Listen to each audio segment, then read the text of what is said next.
السلام علیکم ورحمۃ اللہ وبرکاتہ۔ اعوذ باللہ من الشیطان الرجیم، بسم اللہ الرحمن الرحیم۔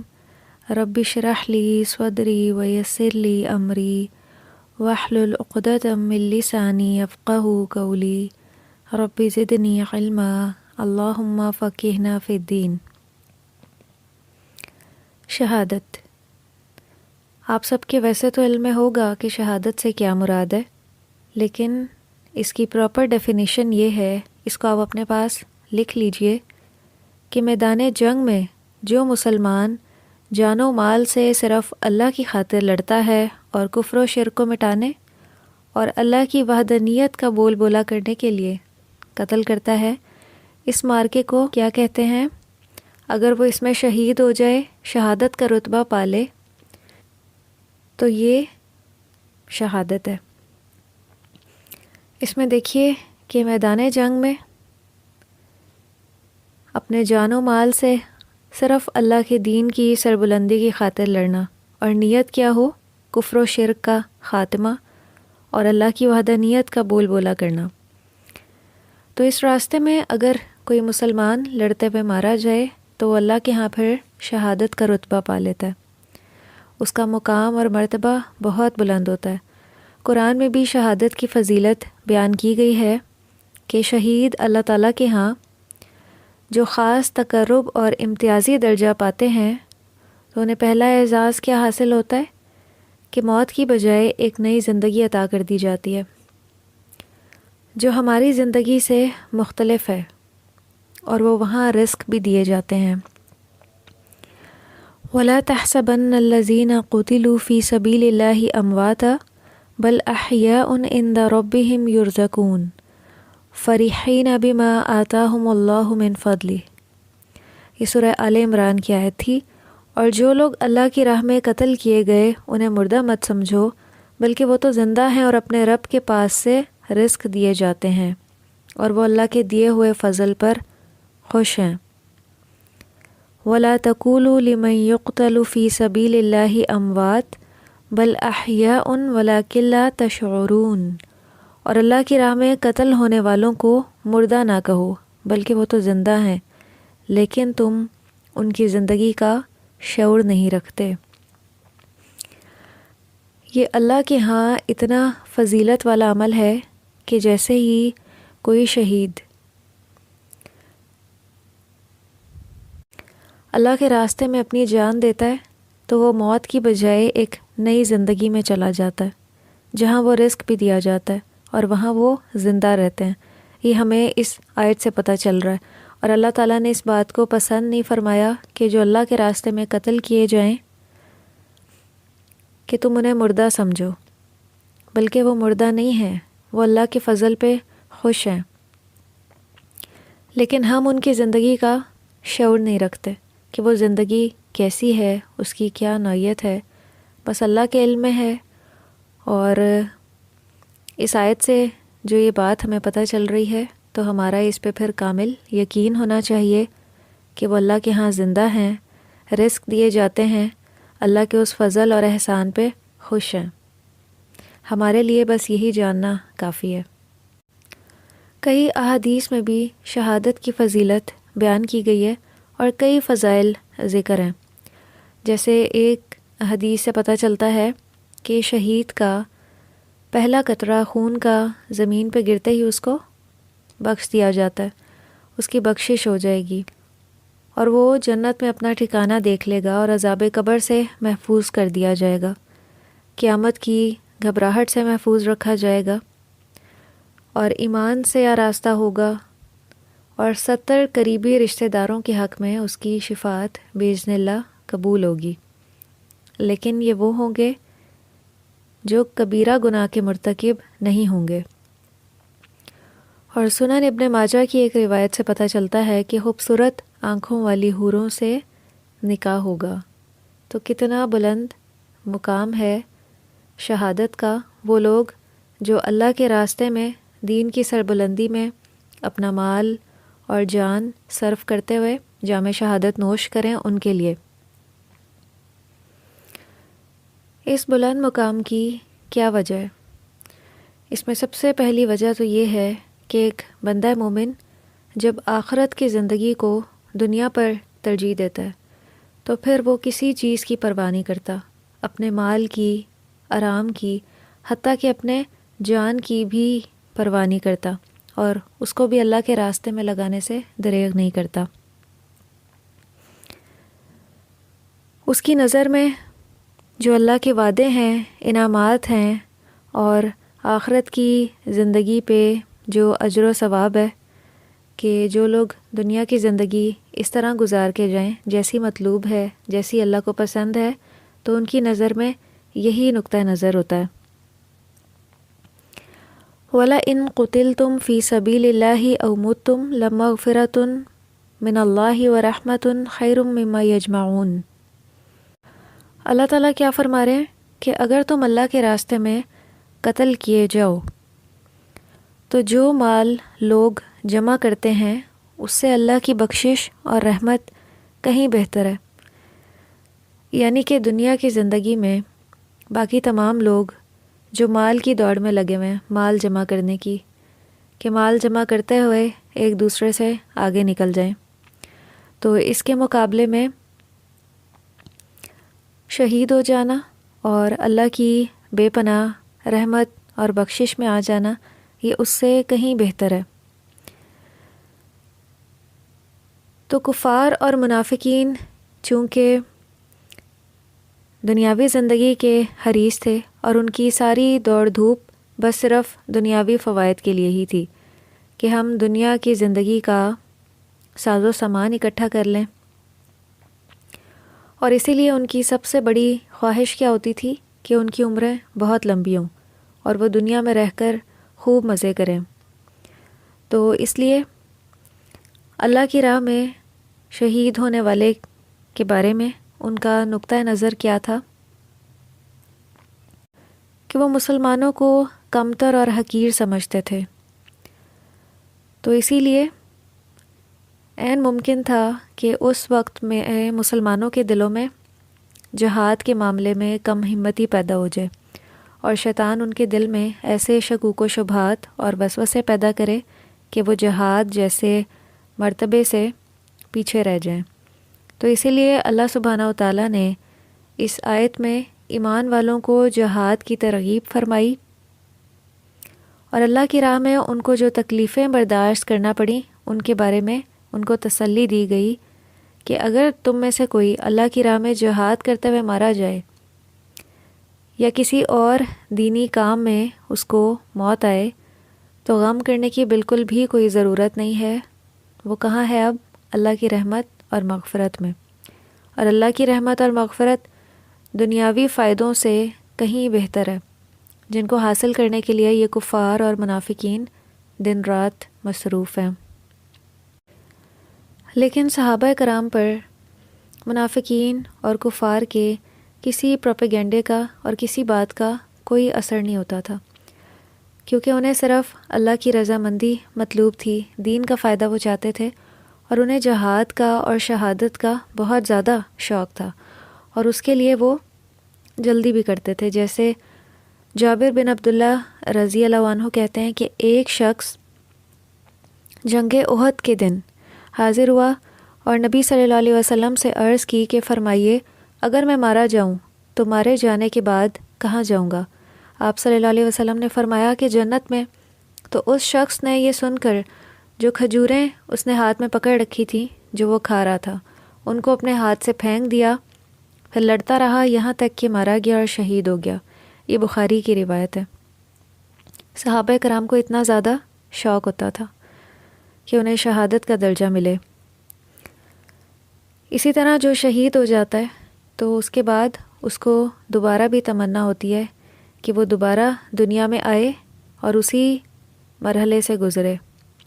نبی صلی اللہ علیہ وسلم نے فرمایا جنت میں داخل ہونے والوں کو زمین پر جو کچھ ہے اگر وہ سب دے دیا جائے تو پھر بھی وہ اس دنیا میں آنا نہیں چاہیں گے۔ عام لوگ جب جنت میں داخل کیے جائیں گے تو ان کا یہ طرز عمل ہوگا کہ زمین پر جو کچھ ہے اگر ان کو دے دیا جائے، کیا آج ہمارے پاس زمین پہ جو کچھ ہے ہم اس کے مالک ہیں؟ نہیں مالک۔ لیکن جنت میں جانے کے بعد اگر یہ آفر بھی ملے کہ واپس دنیا میں جاؤ، اس زمین پر جو کچھ ہے وہ تمہارا ہے، تو کوئی قطعاً واپس آنا پسند نہیں کرے گا سوائے شہید کے۔ وہ یہ تمنا کرے گا اپنے عزت و اکرام کی بنا پر کہ وہ دنیا میں پھر جائے اور 10 بار اللہ کی راہ میں مارا جائے۔ کیوں اس کی یہ خواہش ہوگی؟ کیونکہ اللہ تعالیٰ نے شہادت میں بہت لذت رکھی ہے کہ جو شخص اپنی جان بھی اللہ کے راستے میں لگا دے تو اس سے بڑھ کے کوئی قربانی نہیں ہو سکتی۔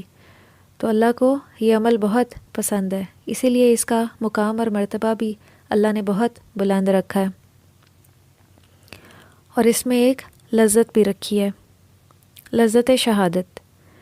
جیسے ہمیں حدیث سے بھی پتہ چلتا ہے کہ جو شخص نیک عمل کر کے دنیا سے جاتا ہے اسے اللہ کے ہاں اس قدر پر لطف زندگی میسر آتی ہے کہ وہ کبھی دنیا میں واپس آنے کی تمنا نہیں کرتا، مگر شہید اس سے مستثنیٰ ہے۔ وہ تمنا کرتا ہے کہ پھر دنیا میں بھیجا جائے اور پھر اس لذت، اس سرور سے لطف اندوز ہو جو راہ خدا میں جان دیتے وقت حاصل ہوتی ہے۔ تو شہادت کی تمنا ضرور ہر بندہ مومن کو اپنے دل میں رکھنی چاہیے، جیسا کہ نبی صلی اللہ علیہ وسلم نے بھی اپنی ذات کے بارے میں کیا فرمایا۔ یہ بخاری کی روایت ہے کہ اس ذات کی قسم جس کے ہاتھ میں میری جان ہے، میں پسند کرتا ہوں کہ اللہ کی راہ میں قتل کیا جاؤں، پھر زندہ کیا جاؤں، پھر قتل کیا جاؤں، پھر زندہ کیا جاؤں، اور آپ نے تیسری بار بھی یہی فرمایا۔ تو ہمارے دل میں بھی کیا تمنا ہونی چاہیے کہ اللہ تعالیٰ ہمیں بھی شہادت کی موت نصیب فرمائے تاکہ ہم بھی اس مقام اور مرتبے پہ پہنچ سکیں جو اللہ کی رضامندی والا ہے۔ اس کے لیے ہم ایک مسنون دعا بھی کر سکتے ہیں جو بخاری میں ملتی ہے، اور اس دعا کو آپ سب یاد بھی کر لیجئے۔ اللہم ارزقنی شہادتاً فی سبیلک واجعل موتی فی بلد رسولک۔ اے اللہ مجھے اپنے راستے میں شہادت دیں اور میری موت نبی صلی اللہ علیہ وسلم کے شہر میں ہو۔ تو جو سچے دل سے شہادت کی دعا مانگتا ہے اللہ تعالیٰ اس کو شہداء کے مرتبوں پر پہنچا دیں گے انشاءاللہ، اگرچہ اسے موت اپنے بستر پر ہی نصیب ہو۔ اور یہ ایک حدیث کا مفہوم بھی ہے کہ صرف تمنا کرنے سے بھی شہادت کا مرتبہ اور مقام مل جاتا ہے، بشرط یہ کہ نیت خالص ہو۔ اگر نیت خالص نہیں ہے تو اس کا بہت زیادہ وبال ہے اور پکڑ ہے۔ تو شہادت کی موت کے لیے اگر آرزو ہو تو نیت اللہ کے لیے خالص ہو۔ سیدنا ابو ہریرہ رضی اللہ عنہ کہتے ہیں کہ نبی صلی اللہ علیہ وسلم نے فرمایا، قیامت کے دن سب سے پہلے ایک شہید لایا جائے گا۔ اللہ کے سامنے روز قیامت سب سے پہلے ایک شہید ہی لایا جائے گا حساب کے لیے۔ اللہ تعالیٰ اس کو اپنی نعمتیں گنوائیں گے اور وہ شہید ان تمام نعمتوں کا اقرار کرے گا۔ تو اللہ تعالیٰ اس سے پوچھیں گے کہ تم نے ان نعمتوں کا حق ادا کرنے کے لیے کیا عمل کیا؟ اور یہ سوال ہر ایک سے ہوگا، نعمتوں کے بارے میں سوال ہوگا۔ وہ کہے گا کہ میں نے تیری راہ میں جنگ کی حتیٰ کہ شہید ہو گیا۔ اللہ تعالیٰ تو نیتوں کے حال جانتے ہیں۔ اللہ تعالیٰ فرمائیں گے کہ تو جھوٹا ہے، تو نے بہادر کہلوانے کے لیے جنگ کی، سو دنیا میں تجھے بہادر کہا گیا، اور پھر فرشتوں کو حکم ہوگا کہ وہ اسے منہ کے بل گھسیٹ کر جہنم میں داخل کر دیں۔ یہ مسلم کی روایت تھی۔ کہاں ایک طرف اتنا بلند مقام اور مرتبہ کہ انبیاء کے بعد جنت میں شہادت کا رتبہ پانے والے ہوں گے، اور کہاں یہ مقام کہ اگر نیت اللہ کے لیے خالص نہیں تھی، نیت یہ تھی کہ دنیا والے بہادر کہیں، تو پھر منہ کے بل گھسیٹ کر جہنم میں ڈال دیا جائے گا۔ استغفر اللہ۔ ایک دیہاتی نبی صلی اللہ علیہ وسلم کی خدمت میں حاضر ہوا اور عرض کیا کہ یا رسول اللہ صلی اللہ علیہ وسلم، ایک آدمی تو مال غنیمت کے لیے لڑتا ہے، ایک اس لیے لڑتا ہے کہ اس کا چرچا ہو، جیسے پچھلی حدیث میں ذکر ہوا، تاکہ اس کا مقام پہچانا جائے۔ یا ایک دوسری روایت سے پتہ چلتا ہے کہ کوئی بہادری دکھانے کے لیے لڑتا ہے۔ تو پس اللہ کے راستے میں لڑنے والا کون ہے؟ تو نبی صلی اللہ علیہ وسلم نے فرمایا کہ اللہ کے راستے میں لڑنے والا وہ ہے جس کی نیت یہ ہو کہ اللہ کا کلمہ بلند ہو، وہی اللہ کی راہ میں لڑنے والا ہے۔ متفقن علیہ، اس کو بخاری اور مسلم دونوں نے روایت کیا ہے۔ تو اس لیے نیت کا جائزہ لینا بہت ضروری ہے ہر مقام پہ۔ ہم جب بھی نیکی کا کوئی کام کرنے لگیں سب سے پہلے اپنی نیت کا جائزہ لیں۔ اگر نیت درست ہو تو چھوٹے سے چھوٹا عمل بھی اللہ تعالیٰ اس کو کئی گنا بڑھا دیتے ہیں، لیکن نیت کی خرابی کی وجہ سے بڑے سے بڑا عمل بھی، اب شہادت کتنا بڑا عمل ہے، لیکن اس میں بھی اگر نیت اللہ کے لیے خالص نہ ہو تو اس کا ذرا بھی کوئی فائدہ نہ پہنچے گا، بلکہ الٹا نقصان ہے۔ شہادت کی آرزو اور لڑنے کی آرزو میں فرق ہے۔ تو ایک بندہ مومن جو ہے وہ شہادت کی آرزو تو کرتا ہے، لیکن لڑنے کی آرزو یعنی لڑنے میں جلدی نہیں کرتا کہ وہ اس میں پہل کرے۔ ہاں، اگر دشمن کی طرف سے مٹ بھیڑ ہو جائے تو پھر کیا ہے، وہ جوابی کارروائی کرے گا۔ بخاری اور مسلم کی ایک حدیث سے پتہ چلتا ہے، نبی صلی اللہ علیہ وسلم نے فرمایا، اے لوگو، دشمن سے لڑنے کی آرزو مت کرو اور اللہ سے عافیت کا سوال کرو، لیکن جب تمہارا ان سے مقابلہ ہو جائے تو پھر ثابت قدم رہو اور جان لو کہ جنت تلواروں کی چھاؤں میں ہے۔ پھر یوں دعا فرمائی کہ اے اللہ، کتاب نازل کرنے والے، بادلوں کو چلانے والے، دشمن کے لشکروں کو شکست دینے والے، ان کو شکست دیجیے اور ان کے مقابلے میں ہماری مدد فرمائیے۔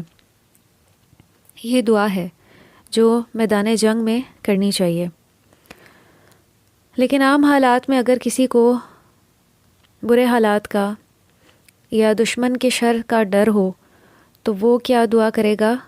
اللہم انا نجعلک فی نحورہم ونعوذ بک من شرورہم۔ اے اللہ، ہم آپ کو ان کے مد مقابل کرتے ہیں اور آپ سے ان کی شرارتوں پر پناہ مانگتے ہیں۔ تو عام حالات میں بھی یہ دعا کرتے رہنا چاہیے۔ شہید کا شہادت پر بہت بڑا مقام اور مرتبہ ہے، لیکن اگر اس کے ذمے کوئی قرض تھا تو اس کے بارے میں کیا حکم ہے کہ شہادت جیسا رتبہ پانے والا بھی اس سے بری و ذمہ نہیں ہے۔ عبداللہ بن عمر رضی اللہ عنہ سے روایت ہے کہ نبی صلی اللہ علیہ وسلم نے فرمایا، قرض کے علاوہ شہید کے سارے گناہ معاف کر دیے جاتے ہیں۔ یہ مسلم کی روایت ہے۔ جیسے پیچھے بھی ابھی شہادت کے جو فضائل ہیں ان کا جب ذکر ہوا تو اس میں ایک یہ بھی تھا کہ اس کے خون کا پہلا قطرہ زمین پر گرتے ہی اس کے تمام گناہ بخش دیے جاتے ہیں، لیکن اس کا قرض معاف نہیں ہوتا۔ اس کے قرض کے بارے میں اس سے ضرور سوال ہوگا۔ تو اس لیے قرض کی ادائیگی کی فکر کرنی چاہیے اور اس میں تاخیر نہیں کرنی چاہیے، کیونکہ زندگی کا تو کوئی بھروسہ نہیں ہے۔ ہمیں نہیں پتہ کہ کل کیا ہونے والا ہے، اللہ تعالیٰ نے ہمارے حق میں کیا سوچ رکھا ہے، کیا فیصلہ کر رکھا ہے۔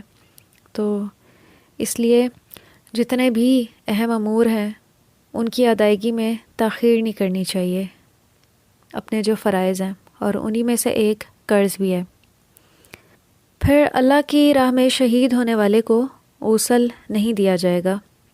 نبی صلی اللہ علیہ وسلم نے بھی احد کے دن شہیدوں کو غسل نہیں دیا اور فرمایا کہ میں ان کا گواہ ہوں، انہیں خون سمیت لپیٹ دو، جو بھی اللہ کی راہ میں زخم کھائے گا وہ روز قیامت اس حال میں آئے گا کہ خون ٹپک رہا ہوگا، جس کا رنگ تو خون کا ہوگا لیکن خوشبو کستوری کی سی ہوگی، یعنی ان سے اتنی خوشبو آ رہی ہوگی۔ تو نبی صلی اللہ علیہ وسلم نے ان کی نماز جنازہ بھی ادا نہیں فرمائی، یہ بھی ہمیں ایک روایت سے پتہ چلتا ہے۔ تو اللہ کی راہ میں مارے جانے والے شہید کی نماز جنازہ واجب ہونے کی کوئی واضح دلیل نہیں ملتی، کیونکہ نبی صلی اللہ علیہ وسلم نے شہداء پر بعض اوقات نماز پڑھی اور بعض شہداء پر نہیں بھی پڑھی۔ نماز جنازہ دراصل میت کے لیے اللہ تعالیٰ سے کی جانے والی دعائے استغفار ہے۔ تو اللہ تعالیٰ نے تو خود ہی یہ فرما دیا کہ شہید کے تمام گناہ معاف کر دیے جاتے ہیں، تو یہ بھی ایک وجہ ہو سکتی ہے کہ نبی صلی اللہ علیہ وسلم نے بعض شہداء پر نماز جنازہ نہیں ادا فرمائی۔ تو اس لیے نماز جنازہ پڑھنے کی ضرورت واجب نہیں سمجھی گئی۔ لیکن صحیح بخاری کی ایک روایت سے یہ بھی پتہ چلتا ہے کہ نبی صلی اللہ علیہ وسلم نے 8 سال بعد احد کے شہیدوں کے لیے دعائے استغفار کی تھی۔ تو بہرحال نماز جنازہ پڑھنا اور نہ پڑھنا دونوں طرح سے درست ہے۔ فرشتوں سے غسل۔ احد کے روز حنظلہ رضی اللہ عنہ کی شہادت بیان کرتے ہوئے عبداللہ بن زبیر رضی اللہ عنہ روایت کرتے ہیں کہ نبی صلی اللہ علیہ وسلم نے ارشاد فرمایا کہ تمہارے ساتھی کو فرشتے غسل دے رہے ہیں، ان کی اہلیہ سے دریافت کرو۔ ان کی اہلیہ نے بتایا کہ جب وہ جہاد کے لیے نکلے تھے وہ جنبی تھے، تب نبی صلی اللہ علیہ وسلم نے ارشاد فرمایا اسی لیے انہیں فرشتوں نے غسل دیا ہے۔ اسی وجہ سے حضرت حنظلہ رضی اللہ عنہ کا لقب کیا تھا؟ غسیل الملائکہ، کہ جنہیں فرشتوں نے غسل دیا ہے، اور وہ اسی نام سے مشہور ہوئے۔ شہادت کی ایک دوسری قسم بھی ہے۔ عام لوگ بھی شہادت کا مرتبہ پا سکتے ہیں، اور احادیث سے ہمیں کچھ اور لوگوں کا بھی ذکر ملتا ہے کہ جو اس مقام اور مرتبے پر پہنچ جائیں گے۔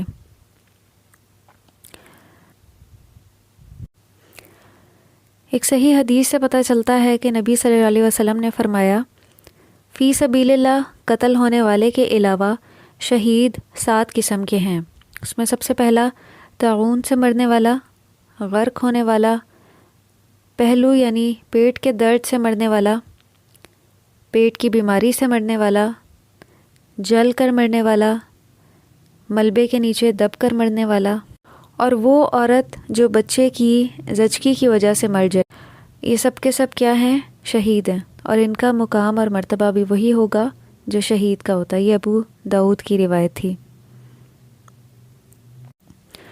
اس کے علاوہ کچھ اور بھی روایات ملتی ہیں کہ جو اہل و عیال کی عزت کا دفاع کرتے ہوئے مارا جائے، یا ظالم حاکم کو نصیحت کرنے کے جواب میں قتل کیا جائے، یا ظالم حکمران کو نیکی کی تلقین اور برائی سے روکے اور اس میں وہ قتل کر دیا جائے، تو یہ تمام بھی شہید ہیں، شہادت کا مقام اور مرتبہ پالیں گے۔